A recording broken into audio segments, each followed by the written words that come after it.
Lancer ഏതാണ്ട് കൈവിട്ട കളി എന്നുള്ളൊരു സെറ്റപ്പാ. ചവിട്ടുമ്പോഴേക്ക് ആള് കിളിങ്കിളിക്കൂടില്ലാണ്ട് മാറാള്. പോളോ പണിത് കൊണ്ട് നടക്കാന്ന് പറഞ്ഞു കഴിഞ്ഞാൽ പോക്കറ്റില് കുറച്ച് നമ്മള് ഡാഷ്ബോർഡ് ഊരി കഴിഞ്ഞപ്പോ അതിന്റെ ഉള്ളിൽ നിന്ന് നമുക്ക് ഏതാണ്ട് നമ്മുടെ ചീർപ്പ്, സോപ്പ്, പിന്നെ സ്പ്രേ, പിന്നെ ബേബി പൗഡർ, അങ്ങനെ കുറെ ഒരു ഐറ്റംസിന്റെ ഒരു ലോഡ് സാധനം എലികൾ കൊണ്ട് അതിൻ്റെ ഉള്ളിൽ കൂട്ടി വെച്ചിട്ടുള്ള ഇത് കിട്ടി. നമ്മുടെ സീറ്റ്സ് ഊരിയപ്പോഴാണ് സീറ്റ്സിൽ ഒരു റൂട്ട് മാപ്പ് അടിച്ചേക്കുന്നത്. കംപ്ലീറ്റ് അയക്കാം, എല്ലാം കൂടി ചെക്ക് ചെയ്യാന്നുള്ളതിൽ അങ്ങനെ ചെക്ക് ചെയ്ത് ഇപ്പൊ 2 ജനറേഷൻ എലിയുടെ തലയും കാര്യങ്ങളൊക്കെ കിട്ടാനായി. ഒരുവിധം പണി പഠിച്ചിട്ടുണ്ട്. 2 പ്രസവമൊക്കെ കഴിഞ്ഞിട്ടുള്ളത് എലിയുടെ.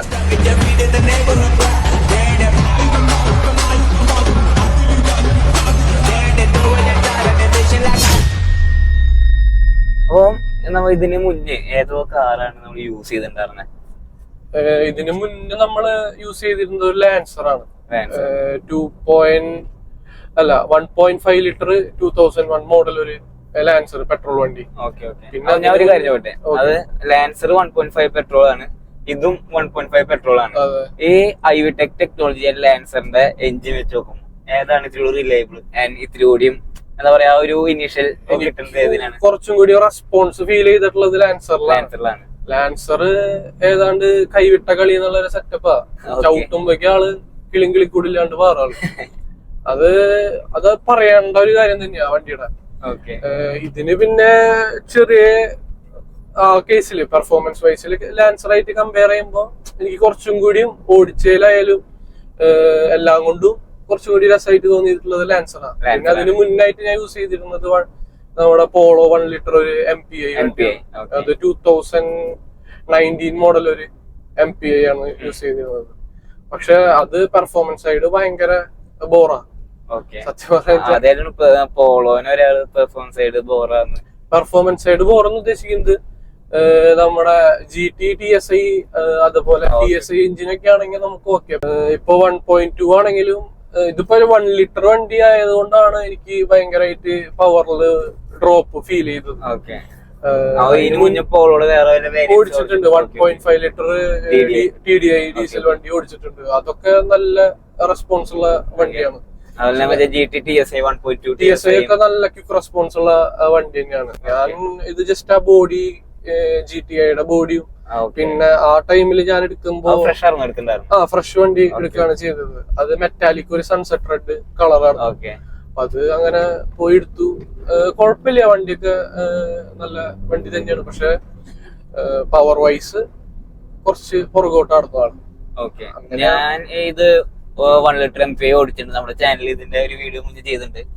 എനിക്ക് ഞാൻ ഫസ്റ്റ് ടൈമാണ് പോളോ ഓടിക്കുന്നുണ്ടായിരുന്നത്. സാധാരണ ഞാൻ അതുവരെ ഓടിച്ചിരുന്ന കാർസ് എന്ന് പറഞ്ഞാൽ സുസുക്കി സ്വിഫ്റ്റ് പോലത്തെ കാറിന്ന് പെട്ടെന്ന് അയക്കി വന്നപ്പോ എനിക്ക് അതിന്റെ ഗിയർ ഷിഫ്റ്റിംഗ് അതിനൊക്കെ ഭയങ്കരമായിട്ട് ഇഷ്ടമായിരുന്നു. അതാണ് ഏറ്റവും ആ 3 കാറുകളാണ് ഇപ്പോ നിലവിൽ നമ്മള് മേടിച്ച് യൂസ് ചെയ്തത്. അതല്ലാതെ വേറെ കാസ് പിന്നെ അതിന് മുന്നായിട്ട് ഞാൻ ഓൺ ചെയ്തിട്ടുണ്ടായിരുന്ന ഒരു i10 ഡിലൈറ്റ് എന്നുള്ള ഒരു മോഡലാണ്. അത് നമ്മള് പിച്ച വെച്ച് തുടങ്ങി എന്ന് പറയില്ല. എന്റെ ഒരു തുടക്കമൊക്കെ അതിൽ നിന്ന് തന്നെയാണ്. പിന്നീടാണ് ഒരു ചേഞ്ച് എന്നുള്ള രീതിക്ക് പോളോയിലേക്ക് മാറിയത്. പിന്നെ അവിടെ നിന്ന് കുറച്ച് പോളോ പണിത് കൊണ്ട് നടക്കാന്ന് പറഞ്ഞു കഴിഞ്ഞാൽ പോക്കറ്റില് കുറച്ച് ഫണ്ട് വേണം. പിന്നെ ഞാൻ ഓട്ടോമൊബൈൽ എഞ്ചിനീയറിംഗ് ചെയ്തുകൊണ്ടിരിക്കുമ്പോഴാണ് പോളോ എടുത്തത്. പക്ഷെ നമ്മളൊരു സുസുക്കിയുടെ വണ്ടിയും കാര്യങ്ങളും എല്ലാം നോർമലി ഒരു ബേസിക് വണ്ടിനെ കുറിച്ച് അറിയാൻ ഒരാൾക്ക് ഡയറക്റ്റ് കയറി ഒരിക്കലും പോളോ സെൽഫായിട്ട് പണിത് കൊണ്ട് നടക്കാൻ പറ്റില്ല. അതിന്റേതായ പ്രത്യേക ടൂൾസും കാര്യങ്ങളും ഇപ്പൊ ക്ലിപ്സ് ഒക്കെ വിടിയിക്കണമെങ്കിൽ തന്നെ അതിന്റേതായ കുറെ നാക്കും കാര്യങ്ങളൊക്കെ തന്നെ ഉണ്ട്. അതുകൊണ്ട് ഡയറക്റ്റ് എനിക്ക് ഒന്നും ചെയ്യാൻ പറ്റാത്ത ഒരവസ്ഥയാണ്. എന്ത് ചെയ്യണമെന്നുണ്ടെങ്കിലും വേറൊരാളുടെ അടുത്ത് പോയി ചെയ്യണം എന്നുള്ള ഒരു പ്രശ്നം വന്നു. അന്ന് തൊട്ടേ ഞാൻ വണ്ടി ചേഞ്ച് ചെയ്താലോ എന്നുള്ളൊരു മൈൻഡ് സെറ്റിലായിരുന്നു. പിന്നെ ഫിനാൻഷ്യലി കുറച്ച് പ്രശ്നങ്ങൾ വന്നപ്പോ നമ്മൾ ചേഞ്ച് ചെയ്തിട്ട് നമുക്ക് കുറച്ചും കൂടി വർക്ക് ചെയ്ത് കൊണ്ടടക്കാൻ പറ്റുന്ന ഒരു വണ്ടി നോക്കാന്ന് തന്നെയാണ്. അന്ന് ഞാൻ ചൂസ് ചെയ്തത് ബലേനോ, അതുപോലെ തന്നെ ലാൻസർ, പിന്നെ സിവിക്, ആ ഒരു റേഞ്ചിലുള്ള വണ്ടികളാണ് നോക്കിയിരുന്നത്. പിന്നെ ലാൻസറിനോടുള്ള ഒരു പൊതുവെ ഒരു ഇഷ്ടം കൊണ്ടാണ് ലാൻസർ തപ്പി നടന്ന് അങ്ങനെ നല്ലൊരു വണ്ടി കിട്ടി. അങ്ങനെ അത് എടുത്ത അത് പണിതുകൊണ്ടിരിക്കുന്നതിന്റെ ഇടയിൽ കുറെ പേര് ചോദിച്ചിരുന്നു ആ വണ്ടി. ലാൻസർ ഞാൻ പോളോ കൊടുത്തിട്ട് എന്റെ ഒരു ബഡ്ജറ്റ് എന്ന് പറയാന്നുണ്ടെങ്കിൽ ഒരു 1.5 1 lakh പോളോ കൊടുത്തതിന്റെ പവർ ഫിഗേഴ്സ് കാര്യങ്ങളൊക്കെ ഇഷ്ടപ്പെടാണ്ടാണോ പോളോ കൊടുത്ത്? അല്ലെങ്കിൽ എനിക്കൊരു അപ്ഗ്രേഡ് വേണം, ഒരു സെഡാൻ വേണം? അല്ല, അപ്ഗ്രേഡ് വേണമെന്നല്ല, ബേസിക്കലി എനിക്കൊരു ഫിനാൻഷ്യലി കുറച്ച് പ്രശ്നം വന്നതുകൊണ്ടാണ് ലാൻസർ പോളോ നമ്മൾ കൊടുത്തത്. എന്താ വെച്ചാൽ പോളോ എനിക്ക് കൊടുക്കണം എന്നുള്ള ഒരു ഇതുണ്ടായിരുന്നില്ല. വണ്ടി പവർ വൈസ് കുറച്ച് ഇതുണ്ടായിരുന്നു, പക്ഷെ വണ്ടി ലുക്ക് വൈസും ഹാൻഡ്ലിങ്ങും അന്യായ ഇത് തന്നെയാണ്. ജർമ്മൻ കാർസിന്റെ പ്രത്യേകത തന്നെയാണ് അത്. അപ്പോ പിന്നീട് ഞാനൊരു 1.5 ബഡ്ജറ്റില് നോക്കാണ് ചെയ്തത് വണ്ടി. അങ്ങനെ നോക്കുമ്പോ നമ്മൾ ഡയറക്റ്റ് ഒരു 1.5 ലാക്കിന് പോയിട്ട് വണ്ടി എടുക്കാം. നമ്മളെ പൊതുവെ മലയാളികളുടെ ഒരു ഇതാണ്, 1.5 ലക്ഷം കയ്യിലുണ്ടെങ്കിൽ 2 ലക്ഷം രൂപയുടെ വണ്ടി എടുക്കും, 50,000 കടം മേടിച്ചിട്ട് വണ്ടി എടുക്കാന്നുള്ളത്. പക്ഷെ ഞാൻ നോക്കിയത് അങ്ങനെയല്ല.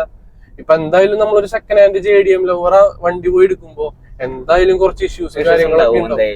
നമുക്ക് എന്തായാലും തുടക്കത്തിൽ വണ്ടി എടുത്തു കൊണ്ടിട്ട് ചവിട്ടി പൊളിക്കാനുള്ള സെറ്റപ്പ് നിങ്ങൾ ഏത് സെക്കൻഡ് നിങ്ങൾക്ക് 4 ലക്ഷം രൂപയാണ് നിങ്ങളുടെ ബഡ്ജറ്റ്, 2 ലക്ഷത്തിന്റെ വണ്ടി അത്ര തന്നെയുള്ളൂ. ഞാനപ്പോ നോക്കിയിരുന്നത് ഒരു 1 ലാഖിന്റെ താഴേക്ക് വണ്ടി എടുത്തിട്ട് പിന്നെ മെക്കാനിക്കൽ വൈസ് ഇമ്പ്രൂവ് ചെയ്യാന്നുള്ള സെറ്റപ്പിലാണ് ബാക്കി ഫണ്ട് മാറ്റി വെച്ചിട്ടുണ്ടായിരുന്നത്. അങ്ങനെ കുറെ നോക്കിയതിന്റെ ഭാഗമായിട്ട് ഒരു നല്ലൊരു വണ്ടി കിട്ടി. കുറെ നോക്കിയിട്ടാണ് ലാൻസർ നല്ലൊരു വണ്ടി കിട്ടിയത്. അത് ബോഡി ഒന്നും ഔട്ട് ആവാത്ത ഒരു വണ്ടിയായിരുന്നു.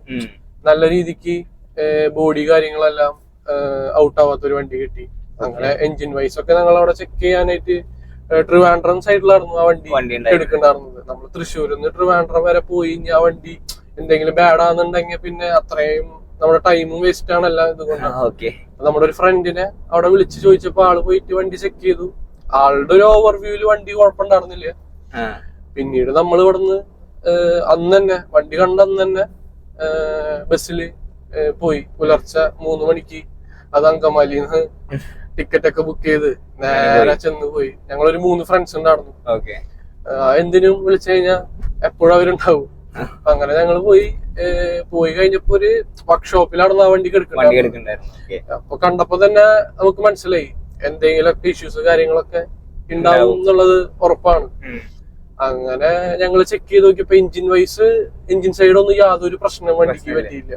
ഗിയർ ബോക്സ് ആണെങ്കിലും പക്ക കണ്ടീഷൻ കാര്യങ്ങള്, പിന്നെ ഓയിൽ ലീക്ക് ഇല്ല.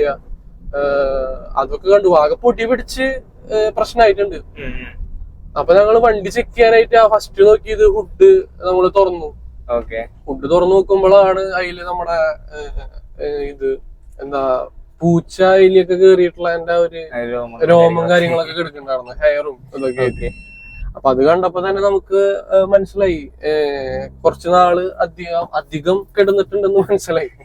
അങ്ങനെയാണ് ഞങ്ങൾ ഫുൾ വണ്ടി ഇന്റീരിയർ നമ്മൾ ഒരു ഓണറുടെ മുന്നിൽ പോയിട്ട് അറഞ്ചം പറഞ്ഞ നോക്കി കഴിഞ്ഞാൽ ആൾക്കൊരു ബേടാ. അപ്പൊ നമ്മളെ കൊണ്ട് ആൾക്കൊരു ബുദ്ധിമുട്ടില്ലാത്ത രീതിക്ക് നോക്കാൻ പറ്റുന്ന എല്ലാ ഭാഗ്യവും നമ്മള് നോക്കി. അപ്പോ അത് നോക്കിയപ്പോ മെക്കാനിക്കൽ സൈഡ് കുഴപ്പമില്ല, ഇലക്ട്രിക്കൽ സൈഡ് ഹെഡ്ലൈറ്റും കാര്യങ്ങളും പവർ വിൻഡോസും ഒക്കെ വർക്കിംഗ് ആണ്. പിന്നെ ആകെ മിറേഴ്സിന്റെ ഇതൊക്കെ ഡിസ്കണക്ട് ആയി കിടക്കണ്ടായിരുന്നു. പിന്നെ ഹാൻഡ് ബ്രേക്കിന്റെ വാണിങ് അതൊക്കെ ഡിസ്കണക്ട് ആയി കിടക്കണ്ടായിരുന്നു. അങ്ങനെ കുറെ ബുദ്ധിമുട്ടുകള് ഉണ്ടായി. പക്ഷെ ഞങ്ങളവിടെ വണ്ടി എഞ്ചിൻ ഓയിലൊക്കെ പുതിയത് മേടിച്ചൊഴിച്ച് സ്റ്റാർട്ടാക്കി സെറ്റപ്പ് ആക്കിയ ആളെ.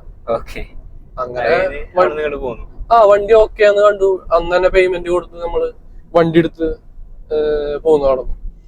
പക്ഷെ നമ്മള് ശരിക്കും ശ്രദ്ധിക്കേണ്ട ഒരു കാര്യം എന്താ വെച്ച് കഴിഞ്ഞാൽ ആ വണ്ടിയുടെ കണ്ടീഷനും കാര്യങ്ങളൊക്കെ നോക്കിയതിന് ശേഷം മാത്രം കാല് കൊടുത്ത് ഓടിക്കാൻ പാടില്ല. നമ്മളവിടെ ഒരു 60 ഒരു 70 പിടിച്ചിട്ടാണ് അവിടുന്ന് വന്നത്. അതും ഒരു ക്യാൻ നമ്മള് എഞ്ചിൻ ഓയില് സ്പെയർ മേടിച്ചു വെച്ചു. ഒരു 6 മന്ത്സിന്റെ മേലേക്ക് എന്തായാലും ആ വണ്ടി കിടന്നിട്ടുണ്ടാവണം.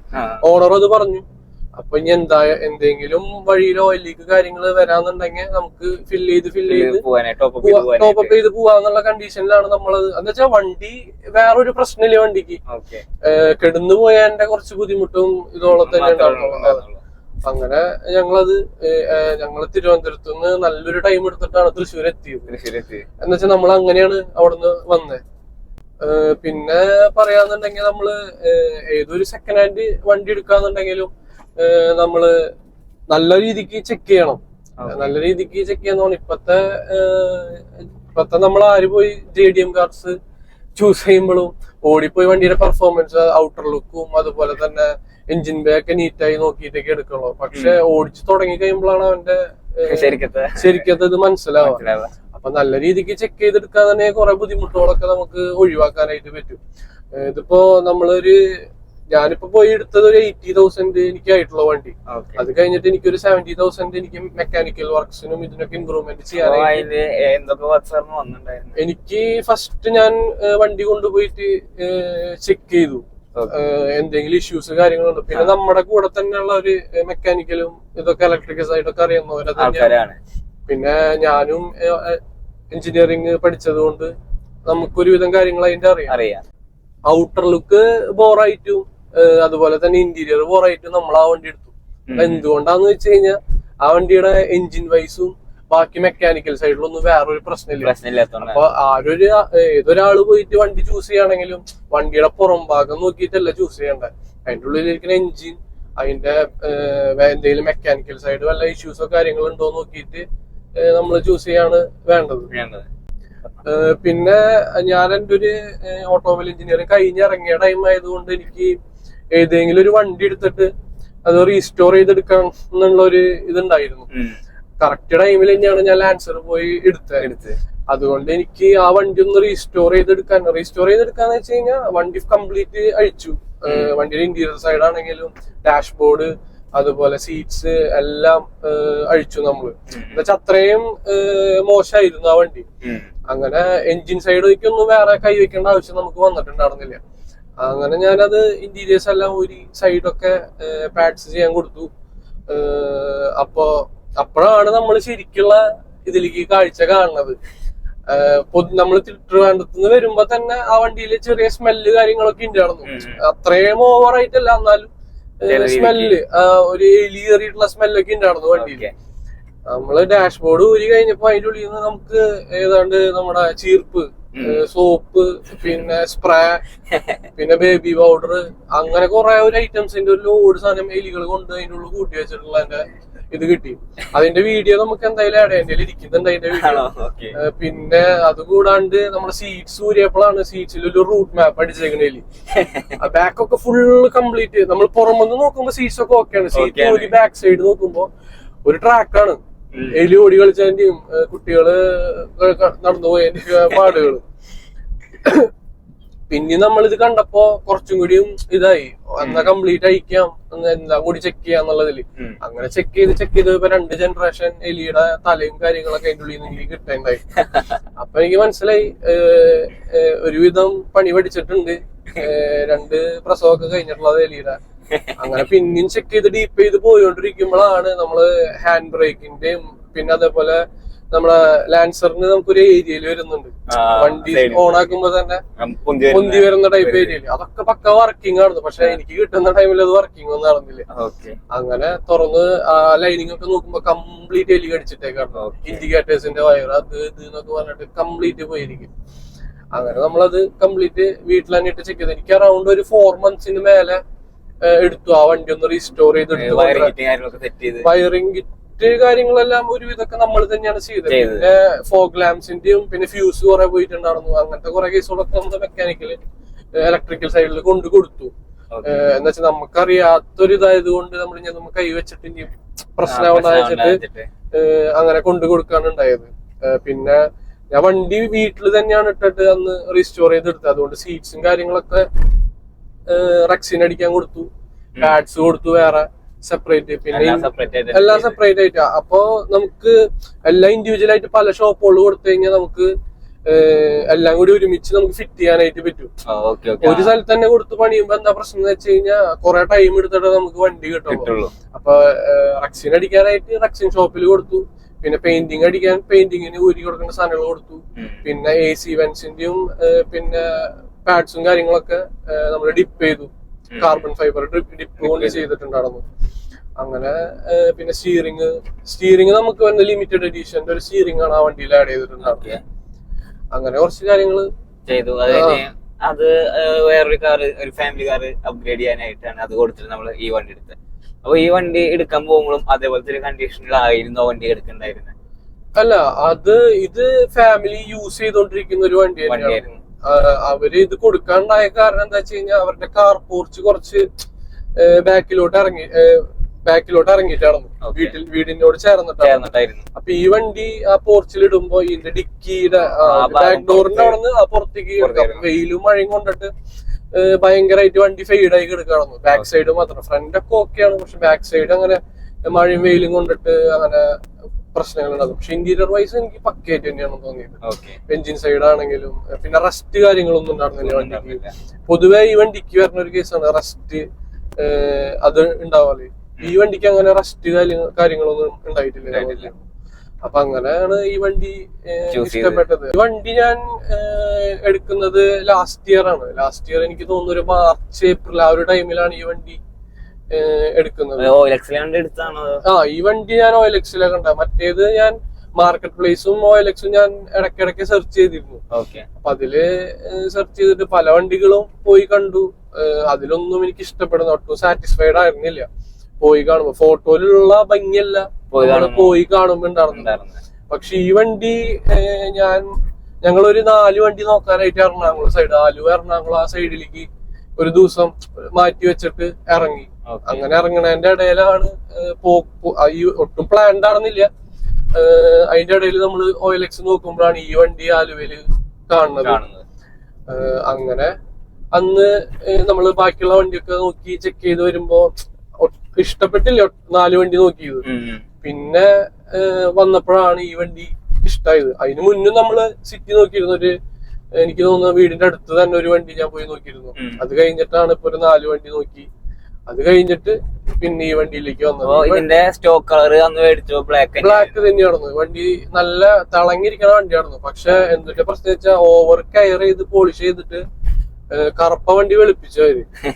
ഞാൻ വണ്ടിയുടെ ബോണറ്റ് അതുപോലെ തന്നെ ബാക്ക് സൈഡും നല്ല രീതിക്ക് തിളങ്ങി നിൽക്കുന്നുണ്ട്. അടുത്ത് പോയി നോക്കുമ്പോ പെയിന്റ് അടക്കം പോയി കിടക്കുക. വൈറ്റ് ആയിട്ട് നല്ല തിളക്കുള്ള വൈറ്റ് പാണ്ട് കാര്യങ്ങളൊക്കെ വന്ന് കിടക്കുന്നുണ്ട് വണ്ടികൾ. അപ്പൊ പോളിഷ് ചെയ്ത് കറുപ്പ വണ്ടി വെളുത്തു. അങ്ങനത്തെ ഒരു സെറ്റപ്പിലേക്ക് ആയി. അപ്പൊ പിന്നെ പെയിന്റിങ് സൈഡ് എന്താ വെച്ചാൽ ഈ വണ്ടി ഞാൻ എടുക്കുമ്പോ നെക്സ്റ്റ് ഒരു 1 വീക്ക് കൂടി ഉണ്ടായിരുന്നുള്ളൂ ഈ വണ്ടിയുടെ ടെസ്റ്റിനുള്ള ടൈം വരുന്നത്. അപ്പൊ അത് ഇത്തിരി കോംപ്ലിക്കേറ്റഡ് ആയിരുന്നു. എനിക്കൊരു ചാലഞ്ചിങ് ആയിരുന്നു അത്. ടെസ്റ്റിന് മുന്നേ ഈ വണ്ടിക്ക് ഞാൻ പോയി നോക്കുമ്പോ എനിക്ക് വീൽസ് അതുപോലെ തന്നെ നല്ലൊരു മ്യൂസിക് സിസ്റ്റം കാര്യങ്ങളൊക്കെ ഈ വണ്ടിയിൽ മുന്നത്തെ ഓണർ ചെയ്ത് വെച്ചിട്ടുണ്ടായിരുന്നു. അപ്പൊ എനിക്ക് ടെസ്റ്റിന് കൊണ്ടുപോകാനായിട്ട് ഇതൊന്നും പറ്റില്ല. നമുക്ക് പെയിന്റിങ് ചെയ്യണം, അതുപോലെ തന്നെ വീൽസ് സ്റ്റോക്ക് ആക്കണം, പിന്നെ ഇന്റീരിയർ സബ് വൂഫേഴ്സ് കാര്യങ്ങളെല്ലാം റിമൂവ് ചെയ്യണം. അതൊക്കെ വിത്തിൻ 1 വീക്ക് നമ്മൾ ചെയ്തെടുക്കേണ്ട ഒരു ചാലഞ്ച് ഈ വണ്ടിയിൽ എനിക്ക് വന്നിരുന്നു. പക്ഷെ അത് കുഴപ്പമില്ല, നമ്മുടെ ഫ്രണ്ട്സ് കാര്യങ്ങളൊക്കെ ഉള്ള കാരണം നമ്മളത് പെട്ടെന്ന് തന്നെ ഡീൽ ചെയ്ത് ടെസ്റ്റ് ഒക്കെ കഴിച്ച്. ടെസ്റ്റിന് കൊണ്ടുപോയത് പോലും ഞാൻ എനിക്ക് കുറച്ച് തിരക്കും കാര്യങ്ങളുള്ള കാരണം ഞാൻ എന്റെ ഫ്രണ്ട് ഉണ്ട് അക്കു എന്ന് പറഞ്ഞിട്ട് നമ്മുടെ മുന്നത്തെ വീഡിയോയില് അങ്ങോട്ട് കണ്ടിരുന്നു. അവന്റെ ബാങ്ക് റെക്കോർഡ് അത് പുള്ളിയുടെയാണ്. അപ്പൊ ആളാണ് ടെസ്റ്റ് ഒക്കെ കൊണ്ടുപോയിട്ട് ഫുൾ അപ്ഡേറ്റ്സ് കാര്യങ്ങളെല്ലാം ആളാണ് ഫുൾ അപ്ഡേറ്റ്സ് കാര്യങ്ങളൊക്കെ. ആളെന്ത് വിളിച്ചാലും സ്പോട്ടിലെത്തും. എല്ലാത്തിനും നമ്മുടെ വണ്ടിയുടെ വർക്കിന്റെ കാര്യത്തിലാണെങ്കിലും നല്ലൊരു സജഷൻസ് കാര്യങ്ങളൊക്കെ തന്നെയാണ് അവര് ഔട്ട്ലോസ് എന്നുള്ള ഒരു ബ്രാൻഡില് വണ്ടികൾ വർക്കെല്ലാം ചെയ്ത് കൊടുക്കുന്നുണ്ട്. അപ്പൊ എന്തൊരു ബമ്പറില് ഫുൾ അവരുടെ പ്ലാനും കാര്യങ്ങളൊക്കെ തന്നെയാണ്.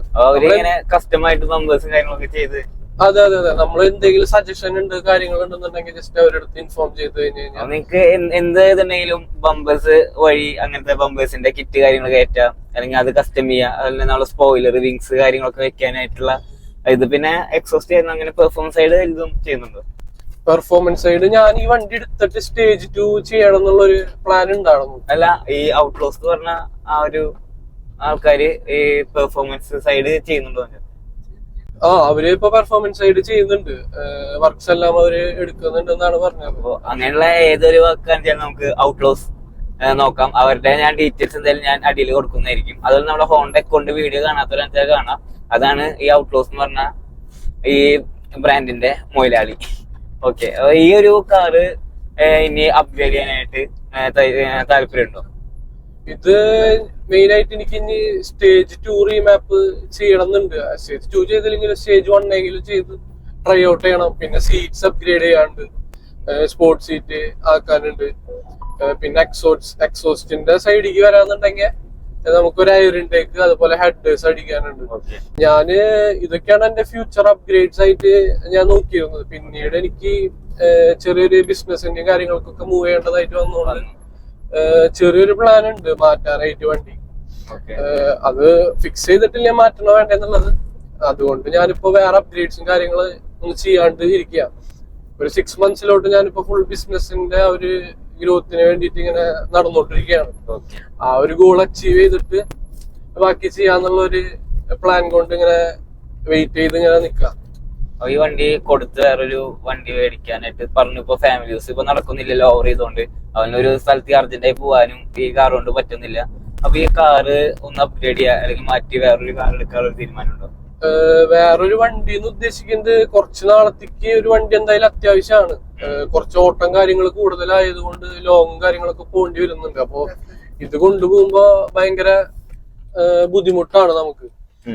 അപ്പൊ അതുകൊണ്ട് മാത്രം കൊടുക്കാം. അത് ഇത്രയും വരെ വർക്ക് ചെയ്ത് വന്നിട്ട് കൊടുക്കാന്ന് പറയുമ്പോ കുറച്ച് വിഷമമുള്ള കാര്യമാണ്. എന്താ എന്റെ കുറെ പ്ലാനിങ്സ് കാര്യങ്ങൾ ഇപ്പോഴും വണ്ടിയിൽ ചെയ്തിട്ടില്ല.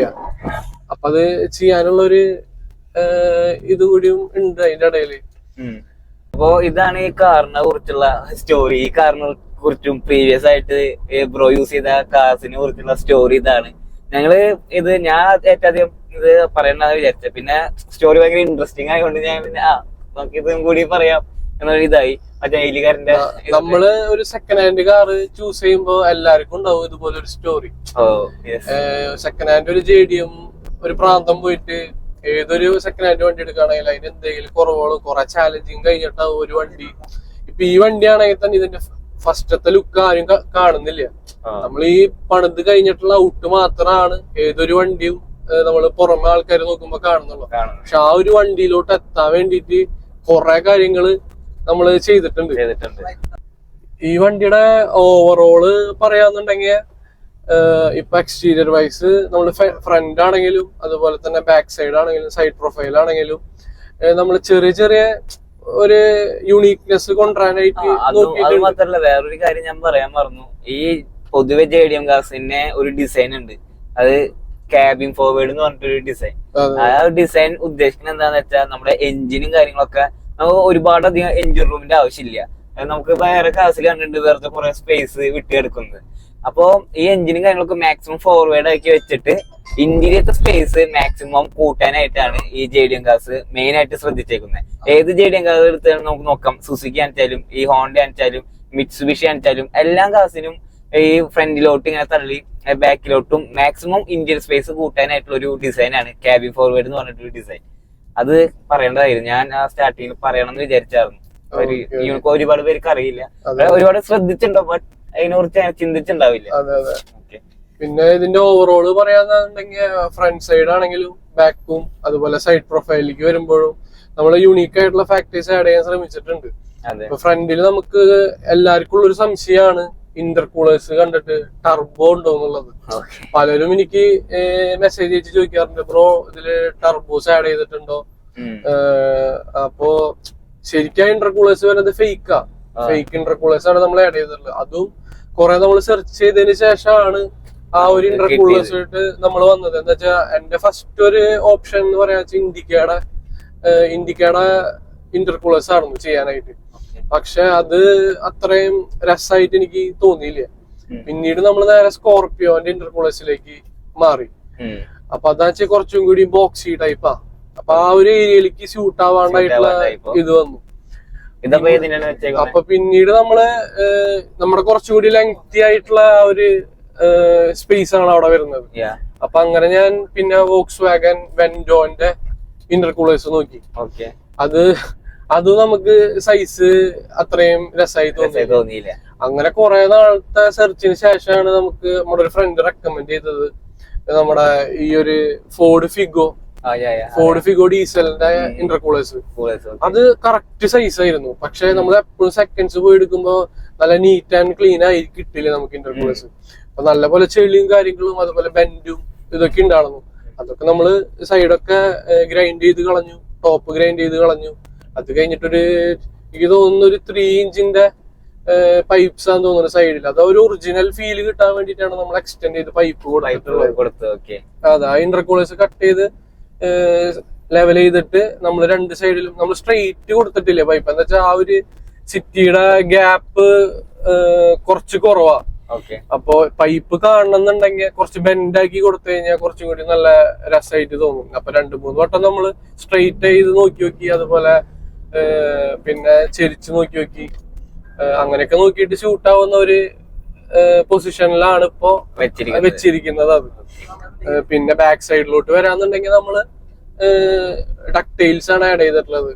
ഡക്ടൈൽസ് എന്ന് പറയുമ്പോ നമ്മുടെ കാർബൺ ഫൈബർ അങ്ങനെ ഒരു പീസ് വരുന്നതാണ്. അതൊരു യൂണിക്നെസ് കൊണ്ടുവരാനായിട്ട് ഇത് ചെയ്തിട്ടുണ്ട്. പിന്നെ സൈഡ് പ്രൊഫൈലിൽ നമ്മള് ആകെ ഒരു ഭംഗിക്ക് നമ്മൾ ലോവർ ചെയ്തിട്ടുണ്ട്. അത്രയും കാര്യങ്ങളാണ് നമ്മൾ ഓരോ സൈഡിലും മെയിൻ ആയിട്ട് ചെയ്തു വന്നിരിക്കുന്നത്. ഒരു ഫാമിലി സ്പെക്ക് ആയതുകൊണ്ടാണ് ഇത്ര എത്തുമ്പോ ഞാൻ നിർത്തിയിട്ടുള്ളത്. ഇതിനും കൂടുതൽ അപ്ഗ്രേഡ്സ് കാര്യങ്ങൾ ഈ വണ്ടിയിൽ കൊണ്ടുവന്ന് ബിൽഡ് ചെയ്ത് കൊണ്ടുവരാനായിട്ടുള്ള അധികം പേര് ഈ ഒരു മോഡൽ സിറ്റി പണിതിട്ടില്ല. ഇല്ല, ഏറ്റവും കൂടുതൽ ആൾക്കാർ ടൈപ്പ് 2 ടൈപ്പ് 1 മേടിച്ചിട്ടാണ് ഇതുപോലെ മോഡിഫൈ ചെയ്തത്. ഇത് ശരിക്കും പറഞ്ഞാൽ നല്ലൊരു യൂണിക്നെസ് തന്നെയാണ് ഈ ഒരു കാർ. അത് മാത്രല്ല ഈ കാറിന് ഭംഗിയുണ്ട്. അതെ, ഇത് അധികം പേരിലൊന്നും ഞാൻ ഇവിടെയും അങ്ങനെ ശ്രദ്ധിച്ചിട്ടില്ല. എല്ലാരും കൂടുതലും ഞാൻ ഇന്തോനേഷ്യൻ സൈഡിലാണ് ഈ ഒരു വണ്ടി കണ്ടിട്ടുള്ളത്. അവിടെയൊക്കെ ഈ ഒരു വണ്ടിയാണ് മെയിൻ ആയിട്ട് മോഡിഫൈ ചെയ്ത് കണ്ടേക്കുന്നത്.